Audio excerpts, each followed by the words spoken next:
Galera, a luta de Baki e Gaia é um dos combates mais importantes de todo o mangá, na minha opinião. Ela carrega um ensinamento único pro Baki, onde o anime de Grappler Baki não pôde extrair isso com muita eficiência. É por isso que, se vocês querem extrair toda a essência de Baki, prestem muita atenção em todo o contexto de aprendizado que envolve esse combate. Com 3 dos soldados mais fortes do Japão derrotados, a confiança de Baki estava no seu ápice. O jovem aguardava seus próximos oponentes sentado. Os soldados o observavam até que Kuraishi falava baixinho para o seu aliado. "Ei, Nomura, onde está o Gaia?" Nomura ficava encarando, virava o rosto e dizia: "Não adianta perguntar para mim, eu não tenho ideia onde ele está. Porém, eu sei, Gaia não está longe. Na verdade, ele está mais perto do que todos pensam. Logo, ele sairá e não haverá ninguém que possa detê-lo. E esse garoto irá perder a vida quando isso acontecer." Nessa hora, passos se aproximavam de Baki. Eram os 2 soldados que faltavam e eles diziam: "Esse garoto é muito esperto. Não tem como avançarmos pela frente. Ele deixou como garantia que atacássemos suas costas. Interessante. Pelo jeito, nem a elite militar tem chances contra esse garoto." Eles começavam a se ajeitar e a cena voltava para Baki. Percebia algo, se levantava, observava os arredores e sons dos galhos começavam a ser escutados. Até que Baki entrava em guarda e dizia: "Impressionante, e pensar que me atacaria de frente mesmo." De repente, um urso saía da mata, surpreendendo todos ali. Ele caminhava ferido em direção ao rio, tomava água desesperadamente e Baki começava a sentir pena do animal. O urso olhava irritado e Baki dizia: "Ei, garoto, se acalma, eu sou seu amigo." De repente, o urso se levantava e um homem saía de dentro da criatura. Em seguida, a cabeça do animal era arrancada. Um dos soldados especiais avançava, pousava no chão para atacar, mas mal sabia aquele soldado que aquele era seu dia de azar, pois Baki olhava a fera com dó. Ele se lembrava do que seu pai fez com um macaco de Hida. Então ele encurtava com uma cabeçada e quebrava o nariz e dentes de seu oponente. Em seguida lançava um chute alto que explodia no rosto do inimigo. O oponente batia a nuca no solo, mas Baki o erguia e jogava um swing com toda a força. Seu oponente aparentemente perdia a consciência e Baki avançava muito irritado, mas quando ele se aproximava chutando alto, seu inimigo lançava uma cotovelada, porém tinha uma lâmina na extremidade. Baki conseguia evitar o dano fatal e só o seu tênis era cortado. Seu oponente começava a limpar o sangue escorrendo e dizia: "Caramba, você realmente é uma criança em tanto." Ele começava a apertar os dispositivos no seu traje e deles lâminas saíam dos braços e pés. Ele entrava em guarda e continuava dizendo: "Você precisa ser bom mesmo para fazer um profissional como eu lutar a sério. Então saiba, a brincadeira acabou." Baki começava a se abaixar, puxava seus cadarços e saltava. Em seguida, jogava seus tênis. Seu oponente bloqueava facilmente, Baki via ele avançando, mas quando o garoto se dava conta, os fios que poderiam cortar um urso estavam na sua frente. Em seguida, o puxavam.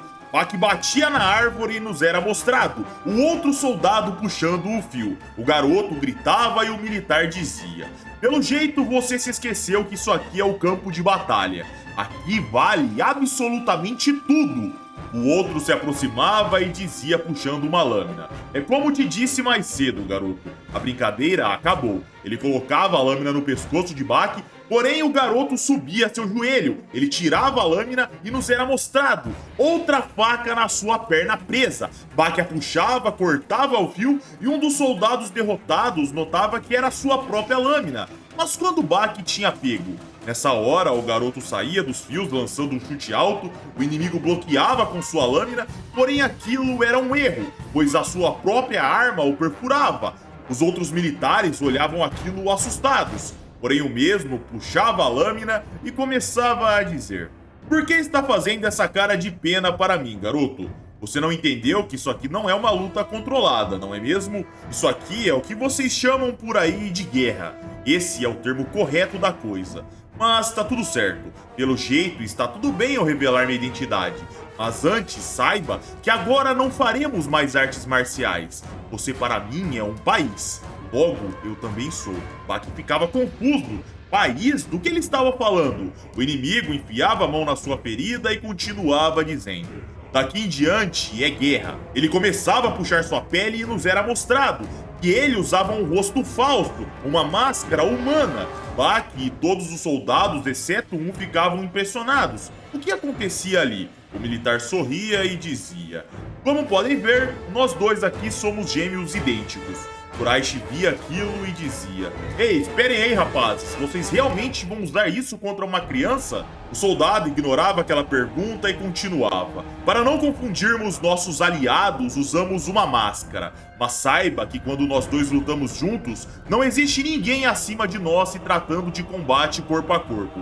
E, para ser honesto, queríamos usar isso contra o seu pai e o Jiruhama. Ele se abaixava e seu irmão passava saltando por cima. Bach olhava em guarda e o inimigo jogava os fios que laçavam Bach. Quando o garoto se dava conta, o outro gêmeo batia com a lâmina de braço. Bach bloqueava com os fios, sua pele começava a rasgar e de repente um chute alto chegava no seu rosto. Ele recuava sangrando, batia no chão, mas na mesma hora se impulsionava para cima. O militar se aproximava atacando com um direto e com a lâmina ao mesmo tempo. Mas Bach se esquivava, o outro chutava pegando ele de raspão e quando o garoto percebia, o fio novamente estava passando por ele e seu corpo sendo puxado. Bach impulsionava para trás e parava em pé. Porém, HC5 estava sendo jogado no seu rosto quando ele parava. Numa fração de segundo, Bach se esquivava chutando baixo e gritava: então você que é o Gaia, não é mesmo? Os inimigos saíam do chute baixo e avançavam por cima e batia. Bach bloqueava com um antebraço que era perfurado, mas nessa hora suas veias saltavam. Seus músculos se enrijeciam a ponto da faca não poder sequer ser removida. Ele puxava o braço para cima e jogava seus oponentes para trás num suplex duplo, enquanto sua mente afirmava: esses caras não são absolutamente nada para o meu pai.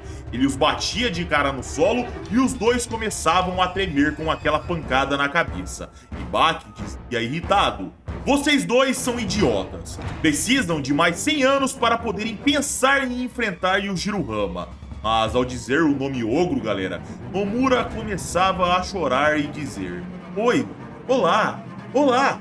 Quraysh pedia para ele se acalmar e Bach ficava confuso. Nomura começava a gritar e Quraysh continuava tentando acalmá-lo. Mas Nomura continuava dizendo: oi, olá, e também chorando sem parar. Mas de repente a presença no lugar mudava. Ele começava a tremer e dizia: Rama, fuja daqui. Bach olhava aquela situação sem entender e de repente Nomura começava a jogar seu corpo para trás e começava a bater sua cabeça no solo repetidas vezes. Os soldados olhavam assustados e diziam: já começou.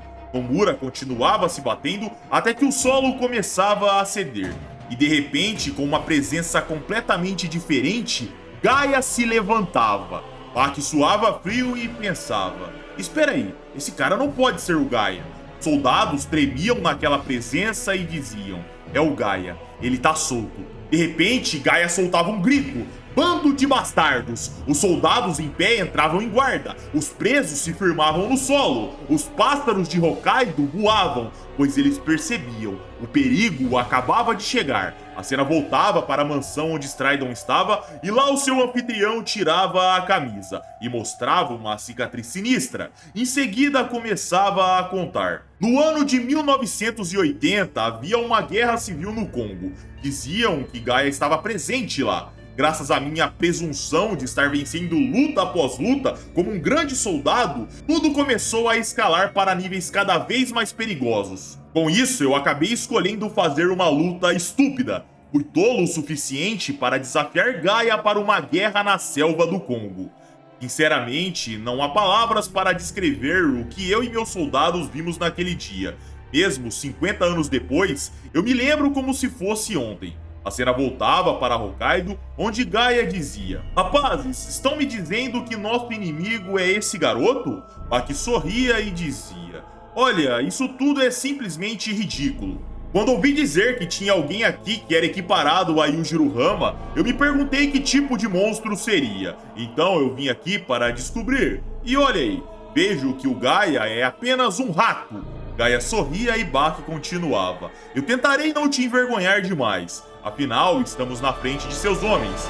Mas na próxima vez, você pode procurar por um oponente mais adequado para você. Gaia levava sua cabeça para o céu e Bach disparava chutando, mas Gaia saía facilmente.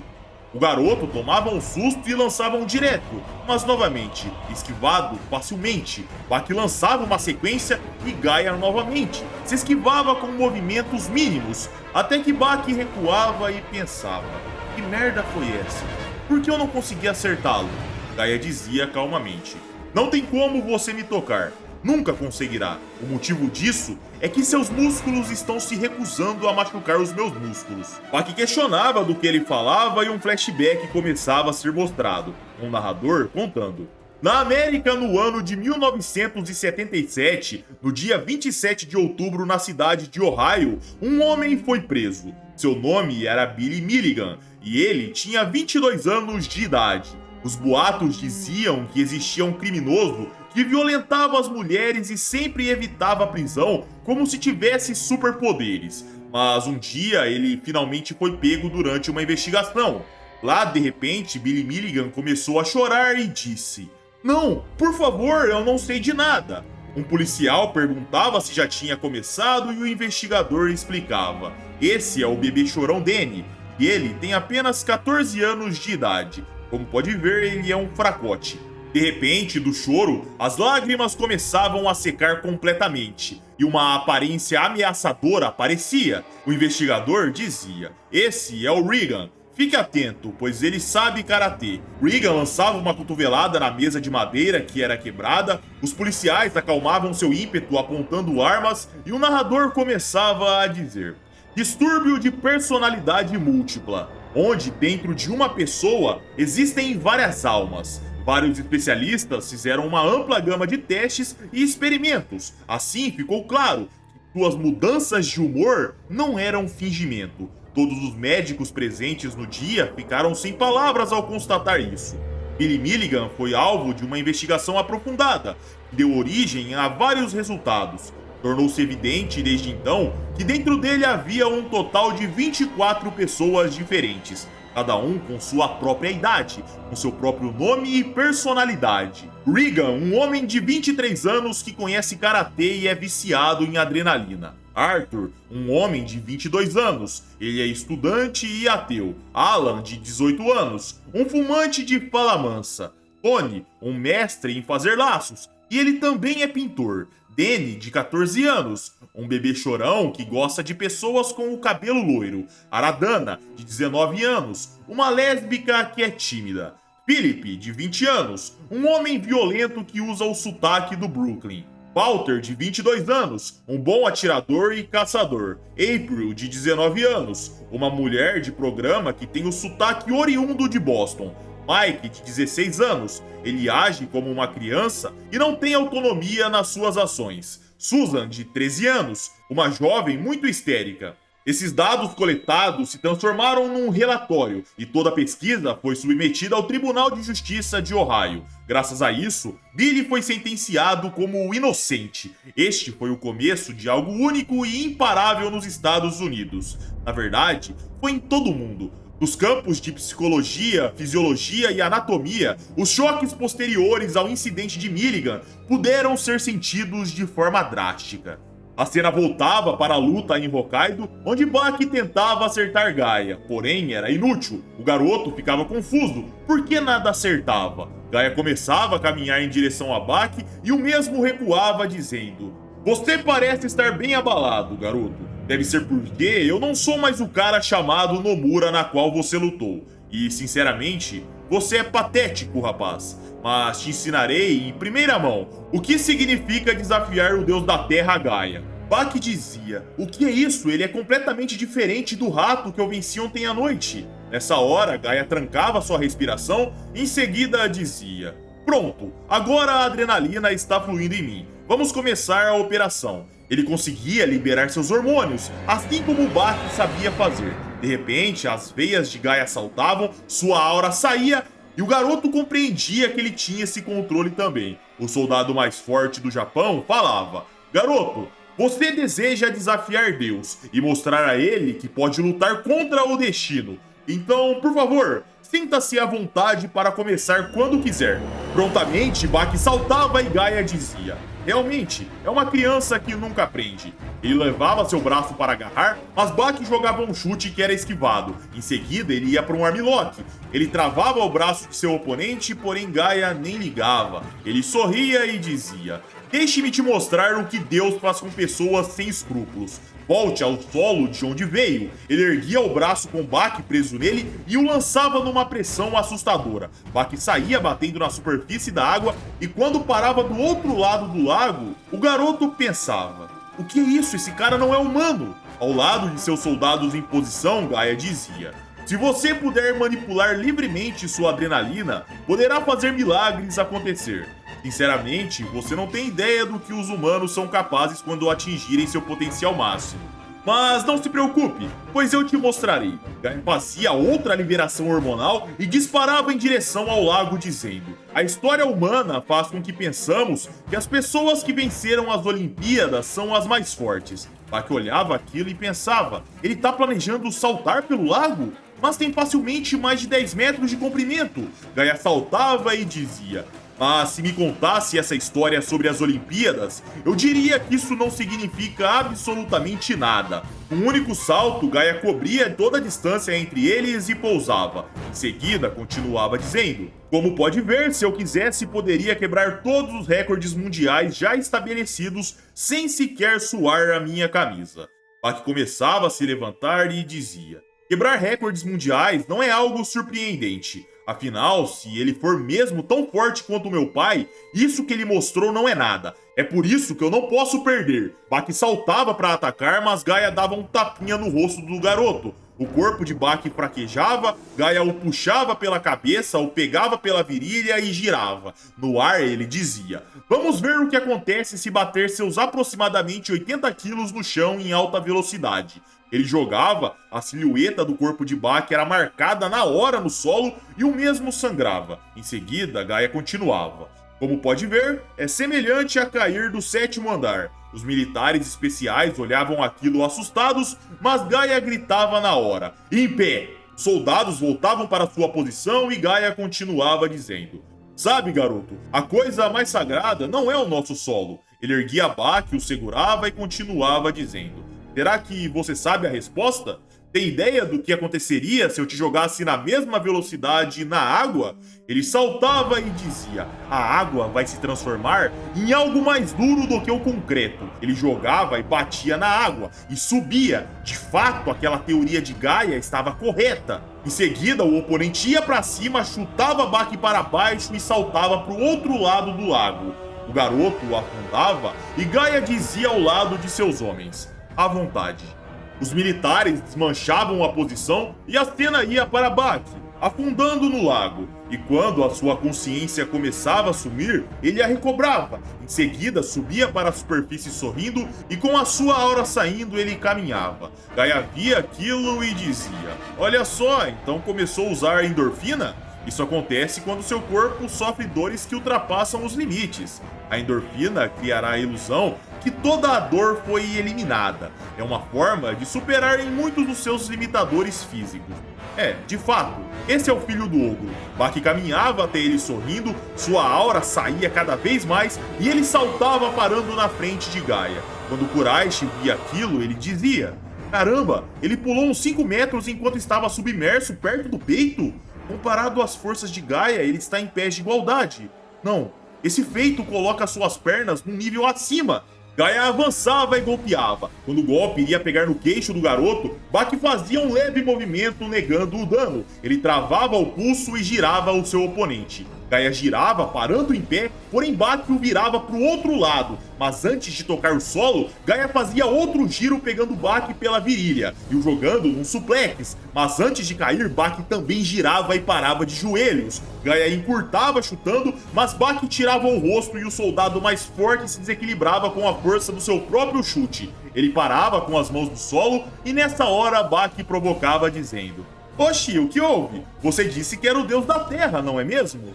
Deus é uma ova. Aqui, na realidade, até os deuses como você podem cair no chão. Essa é a dura realidade. Ele enfiava o pé na cara de Gaia, porém só sobrava uma imagem residual. Baki era segurado na perna e pensava: o que é isso? Eu tenho certeza que acertei. Gaia devolvia a queda em Baki e dizia: garoto, me diga, no meu nível atual, eu não seria bom o suficiente para derrotar aquele que chamam de ogro, não é mesmo? Mas o que você acha que aconteceria se todo o ambiente fosse o meu aliado? Baki olhava confuso e Gaia continuava: a grama, árvores, solo, água, até mesmo o vento. Vamos supor que todos eles me ajudassem na luta contra o ogro. Baki respondia: do que você tá falando? Até agora estávamos conversando sobre adrenalina e agora tá com esse papo bizarro sobre ambiente? Gaia dizia: não, você não entendeu. Não é apenas sobre o ambiente ao nosso redor, mas permita-me explicar. Você sabe por que seu ataque não foi capaz de me atingir agora no solo? E diga, se seu corpo fosse meu aliado, como ele me atingiria? Por que ele faria isso? Eu acho que você não tá entendendo o que eu estou querendo dizer, não é mesmo? O papo deve estar nublado demais para você. Mas é isso, o seu corpo não tá do seu lado. Baki pensava: como assim não tá do meu lado? Nessa hora, a mão e a perna de Baki, galera, sentiam um espasmo automático. E Gaia continuava: você não sabia que seus membros têm vontade própria?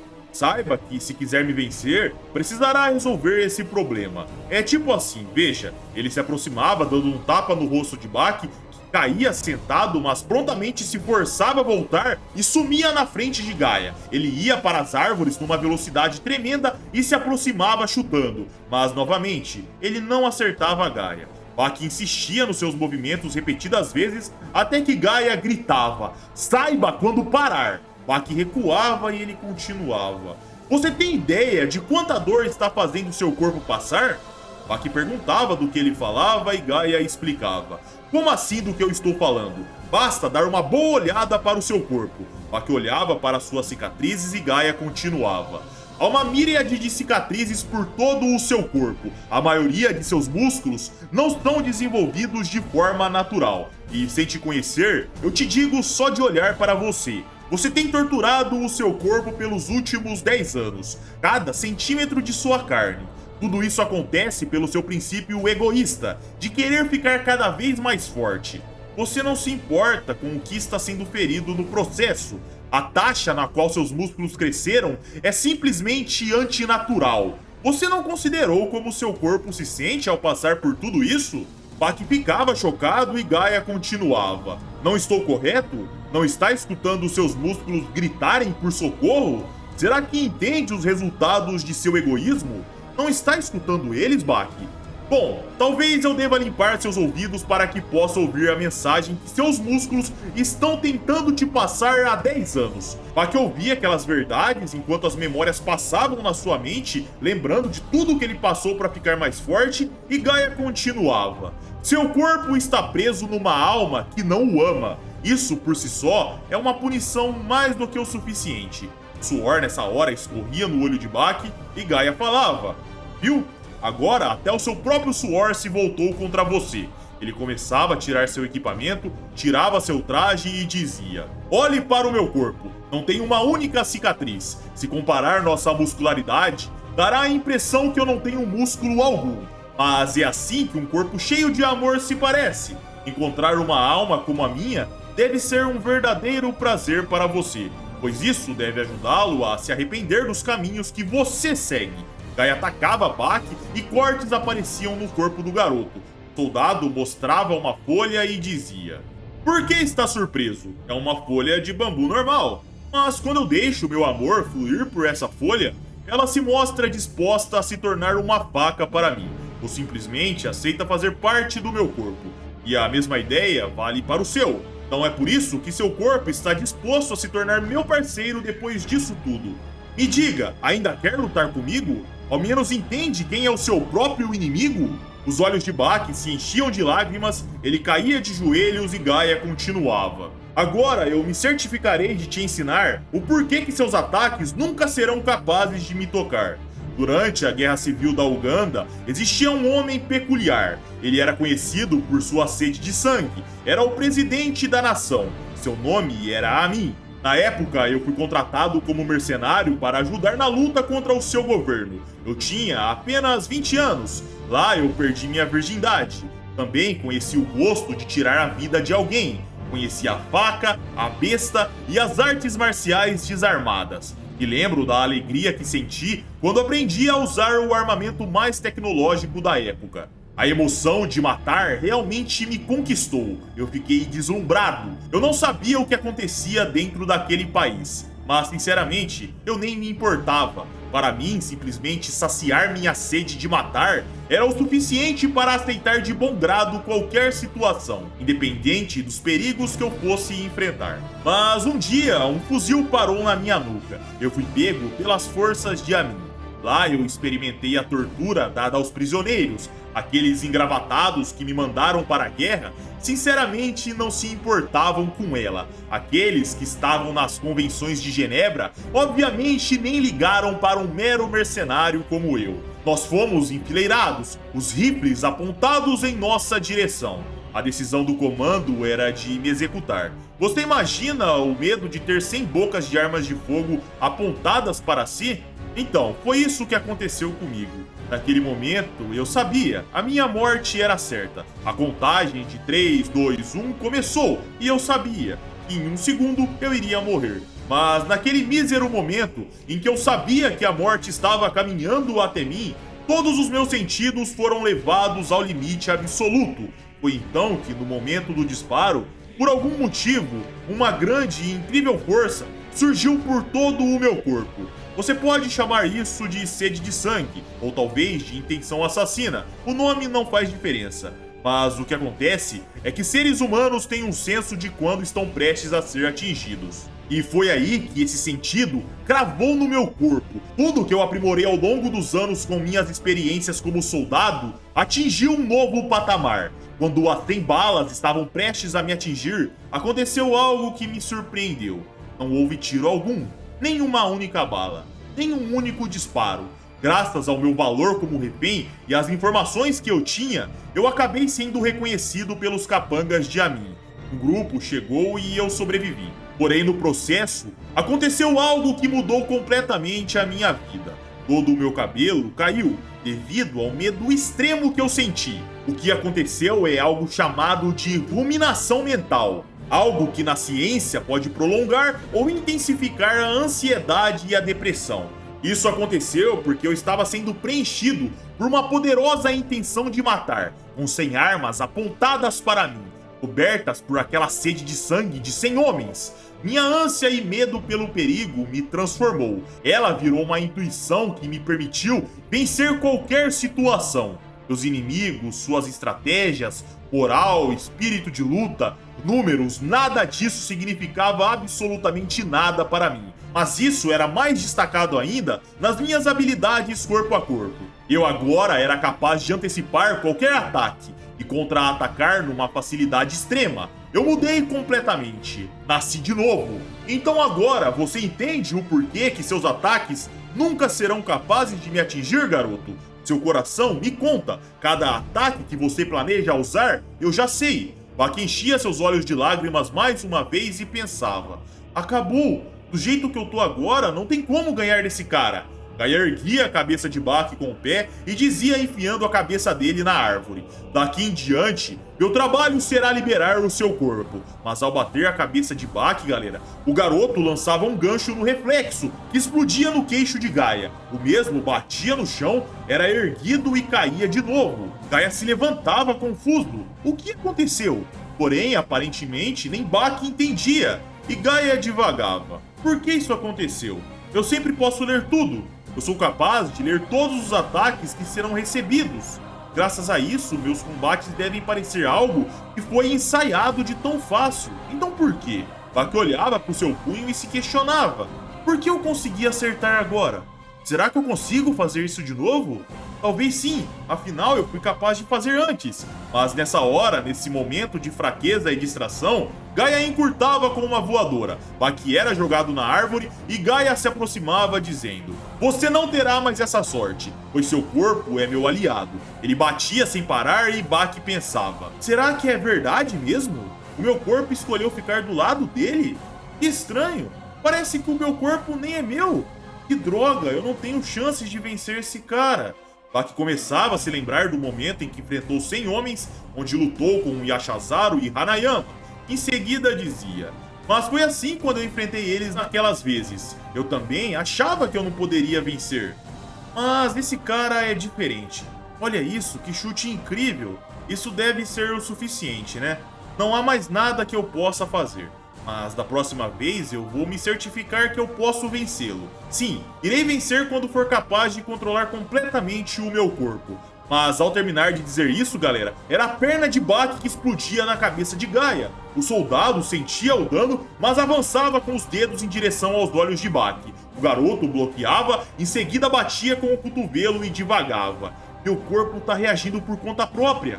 Eu usei esses golpes milhares de vezes. Baki acertava uma joelhada e um cruzado. Gaia caía, os outros soldados ficavam impressionados e o garoto dizia comemorando: não tem como você me enganar com palavras. Meu coração pode ter desistido, mas o meu corpo ainda é capaz de te derrubar. Então você é um mentiroso maldito. Gaia olhava impressionado, mas em seguida começava a sorrir e dizia: incrível, seu corpo de fato é um grande parceiro, não é mesmo? Mas acha mesmo que isso será o suficiente para me derrotar? Gaia começava a refletir nessa hora. Eu acho que eu já sei o que está acontecendo. Houve momentos em que boxeadores foram nocauteados, mas seu corpo ainda continuava lutando. O que acontece é que o corpo desse garoto está relembrando toda a prática e toda a luta na qual ele já passou.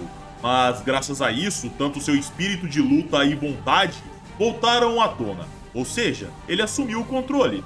Mas tudo bem, eu ainda posso ver. Ele vai pular e mirar na minha cabeça com um chute. Ah lá, tá fazendo isso. É apenas um idiota. Baki chutava como Gaia havia previsto e o mesmo saía do golpe. Enfiava Baki de cabeça no solo e dizia: hora de te ensinar uma lição. Ou será que desmaiou com esse golpe? Ele saltava e enfiava o pé no estômago de Baki.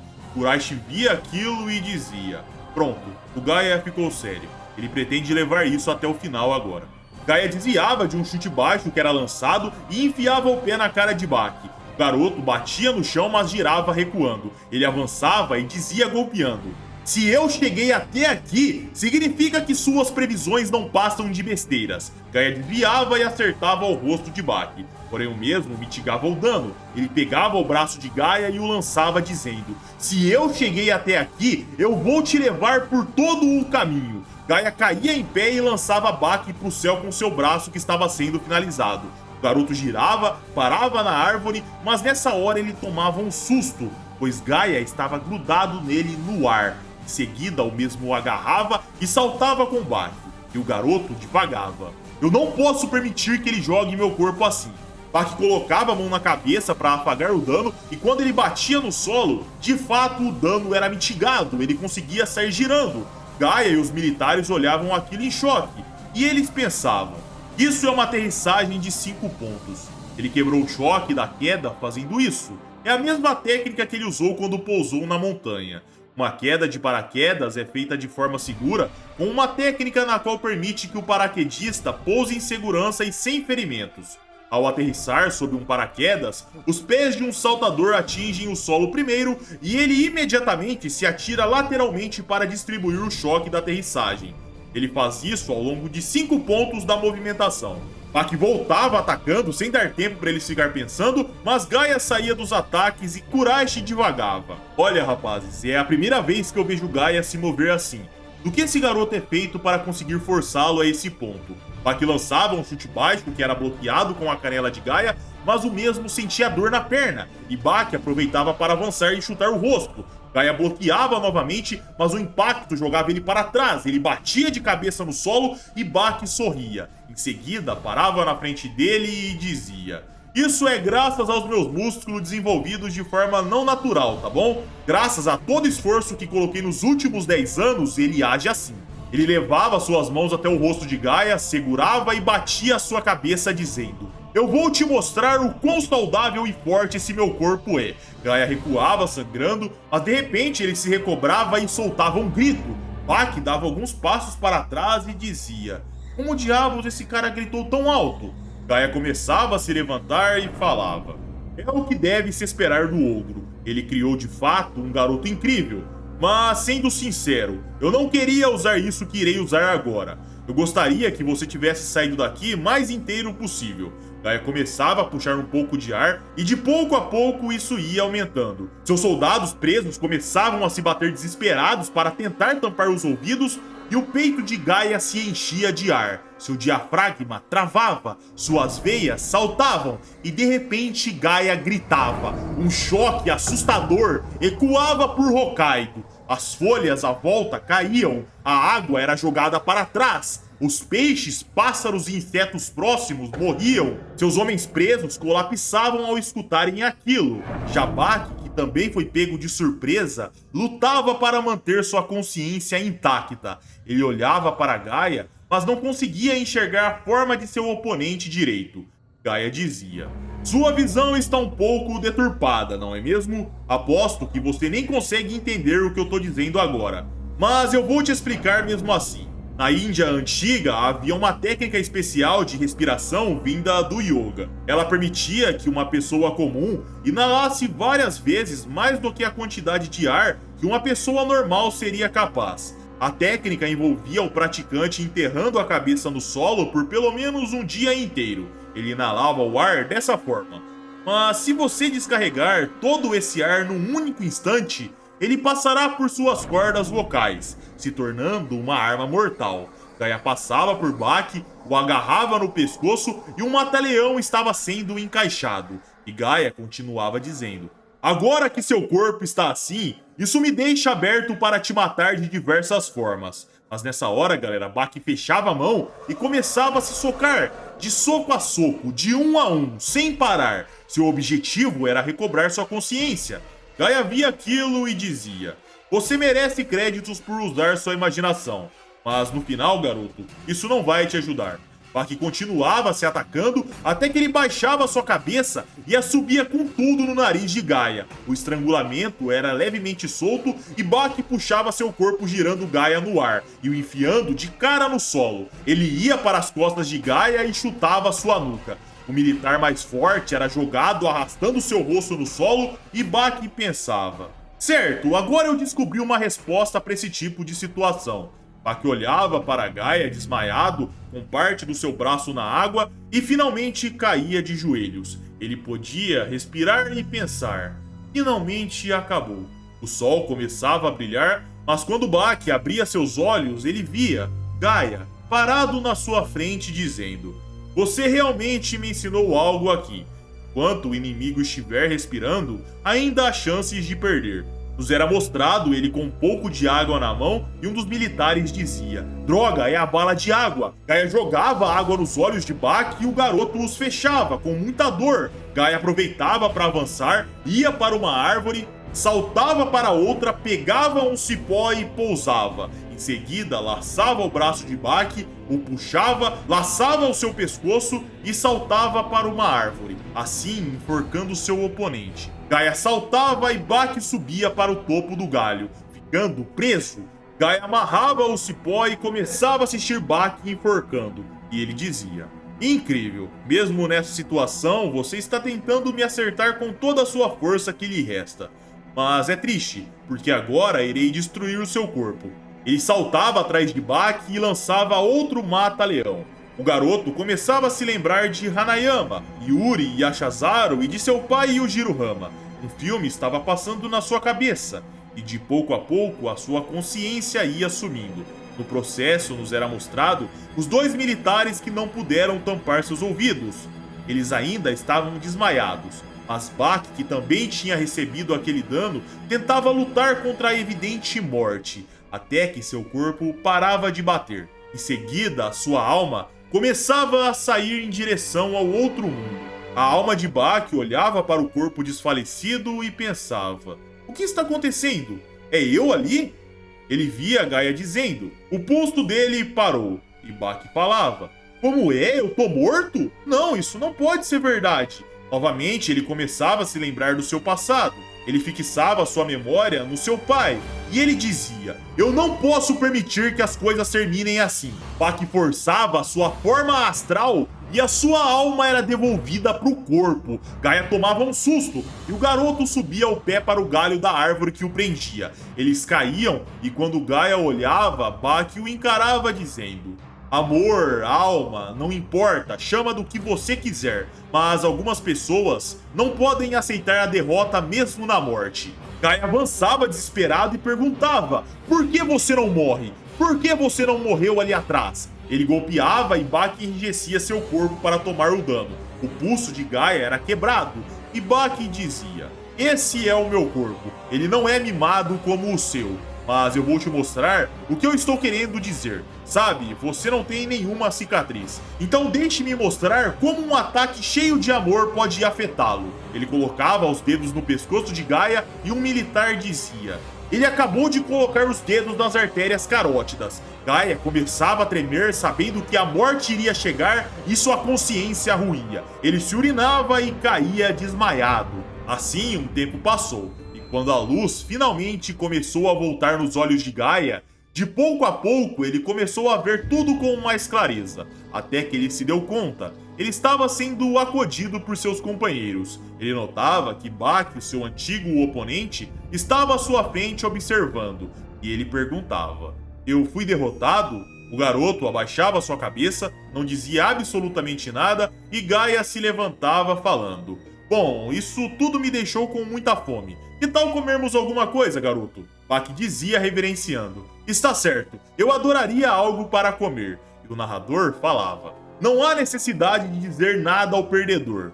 No jantar, galera, Baki firmou suas novas amizades. Com isso, uma canção começou a ser entoada pelos soldados. Se eu morrer no campo de batalha, quero que diga a todos em casa que eu fiz o meu melhor. Se eu morrer no campo de batalha, quero que diga àquela linda garota que ainda me lembro de nossos tempos juntos. Se eu morrer no campo de batalha, quero que diga aos meus homens mortos que morri como uma arma. Se eu morrer no campo de batalha, não preciso que você use o meu nome. Sou apenas uma alma perdida na guerra e morri no campo de batalha. Se eu morrer no campo de batalha, gostaria que dissesse a todos em casa que eu fiz o meu melhor. Se eu morrer no campo de batalha, quero que diga àquela linda garota. Baki sorria ao escutar aquela canção de guerra e dizia feliz: Senhor Gaia, Nomura, Gêmeos, Kuraishi e o cara que empunha uma faca. Eu nunca me esquecerei de vocês. E assim, pessoal, o vídeo vai chegando ao fim. Se curtiram, eu conto com seu like, com a sua inscrição. Caso queira vídeos exclusivos atualizados toda semana, venha para o nosso clube de membros. Lá tem conteúdos excelentes. Bom, é isso, pessoal. Um abraço, fiquem com Deus e tamo junto!